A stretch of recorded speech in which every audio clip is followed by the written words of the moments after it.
अभी एक मूवी छावा है, वो लगातार बॉक्स ऑफिस पे धूम मचा रही है, लेकिन अब उस मूवी के बहाने भी जो है एआईएम के जो अध्यक्ष है ओवैसी वो निशाना साध रहे हैं। उनका ये कहना है कि जो मूवी बनाई जा रही है वो सिर्फ मुसलमानों के खिलाफ है, वो हमसे सवाल पूछते हैं मुगलों को लेके, लेकिन वो कभी जो है दूसरे जो और जिन्होंने मंदिर तोड़ा, जिन्होंने बौद्ध स्तूप को तोड़ा, उस पर सवाल नहीं पूछते हैं। ऐसी बातें करके ओवैसी जो है वो औरंगजेब की औलाद बनने की कोशिश कर रहे हैं क्या?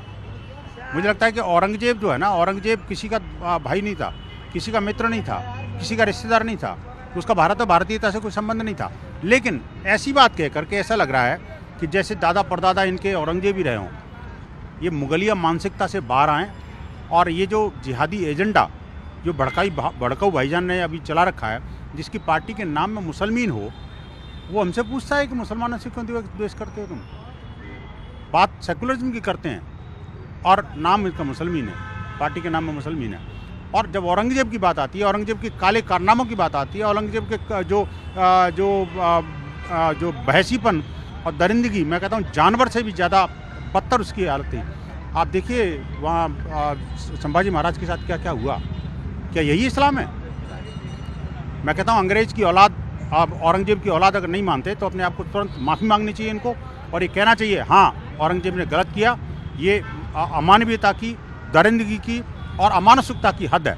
और अगर ये मानते हैं कि हाँ इनके पूर्वज थे तो इनको तुरंत माफ़ी मांगनी चाहिए इस बात को लेकर के। इनके मुंह में से एक शब्द नहीं निकला कि आखिरकार उस शेर के बच्चे को किस तरह से तुम्हारी सारे के सारे लोगों ने कैद करके और उसकी आंखें निकाली, नाखून निकाले और जीभ काटी, फिर भी शर्म नहीं आई, फिर भी आप उसकी महिमा गा रहे हो।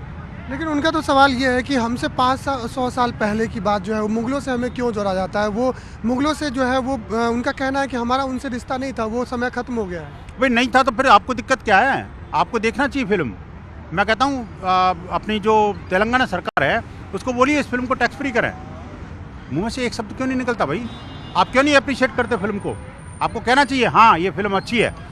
ये मुग़ल बादशाह जो है ना, जितने भी मुग़ल जो सल्तनत के लोग आए थे, उन्होंने भारत को लूटा, भारतीय संस्कृति को लूटा, भारतीय सभ्यता को लूटा, भारतीय मंदिरों को लूटा, भारतीय संस्कारों को लूटा। और फिर उसके बावजूद आप ये शब्द तो नहीं बोलोगे, लेकिन ऊपर से ये कहोगे हमें जोड़ा जा रहा है। हम जोड़ नहीं रहे भाई, आप तो जुड़े हुए हैं। आपकी भाषा और आपकी भूषा और आपकी चाल चलन आपका और ये जो वक्तव्य, इस बात के सबूत हैं कि आप उन्हीं की औलाद बनने की कोशिश कर रहे हो। मैं नहीं कह रहा, होना भी नहीं चाहिए। आखिरकार भारत का उस मुगलिया भारत के किसी व्यक्ति का उन मुगलिया सल्तनत से या जो आक्रमणकारी आतताई और दुष्ट लोगों के साथ क्या रिश्ता हो सकता है? लेकिन ये ऐसे बयान दे करके अपना नाश्ता रीएस्टेब्लिश करना चाहते हैं, ये नहीं चलेगा। अब देश पहचान रहा है, आप एक शब्द बोलोगे और भारत की जनता जानती है, तेलंगाना के लोग, इनके साथ क्या असर हुआ पिछले इलेक्शन में देख लिया, आगे आने वाले टाइम में। अगर आपको लगता है कि औरंगजेब ने गलत किया, वास्तव में गलत किया और फिल्म अच्छी है, तो उसको प्रमोट करनी चाहिए ना। आपको अप्रिशिएट करने में क्यों तकलीफ आती है? आपको नहीं लगता कि ऐसे विभत्स कांड करने चाहिए किसी शासक को? लेकिन नहीं बोलते। यही इनका जो है ना दोहरा चरित्र है।